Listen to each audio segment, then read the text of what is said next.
Eita, bicho, bruto, vai. Eu sempre me orgulhei de ser peão, mesmo quando a gente era deixado de lado. Já tava acostumado, só levava toco 7 dias da semana. Eu tava apaixonado e o universo conspirou a meu favor. Eu virei moda, olha só como eu estou. Tô sendo disputado, respeitado, cobiçado. Até pelos playboy eu tô sendo imitado. Como é que é? Hoje, pensa no trem que combina, mulher, chapéu e botina.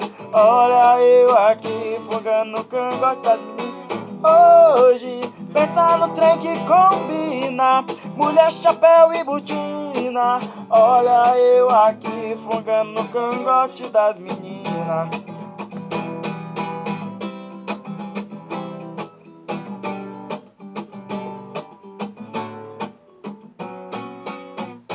Vai pelejando e devagarinho. Tem gente bem pior que nós. Reclamar pra quê se eu tô faceiro? Desaba régua e vai pra cima boiadeiro. Nasci pelado, tô vestido sem andar e tô andando sem falar e tô falando. Reclamar pra quê? Sou bonito e o dinheiro ainda tá dando é mulherada, é procurando a mentira. E vai pra cima boiadeiro. Vai, sai do mato, veiaco, que o boi é pra... Eu tô nem aí. Chama os cachorro, cunhado e firma no braço pra você não cair. Sai do mato, veiaco, que o boi é pra... Eu tô nem aí. E chama os cachorro, cunhado e firma no braço, pra você não cair.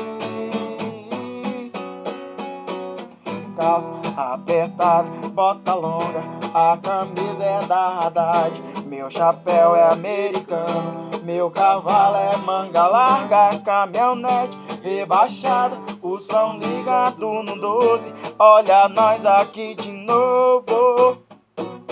Essa é a moda dos traiados que gosta de uma folia, cavalgada e forró até amanhecer o dia. Eu gosto de um rabo de saia. Não esquece que eu sou casado. Se você se apaixonar, vou gritar tchau, obrigado. É que nós é cowboy, o jeito é envolvente, o jeito é mais gostoso, o sistema é diferente. É que nós é cowboy, a pegada é mais quente. A mulher que não gostar, ela é doida ou é doente.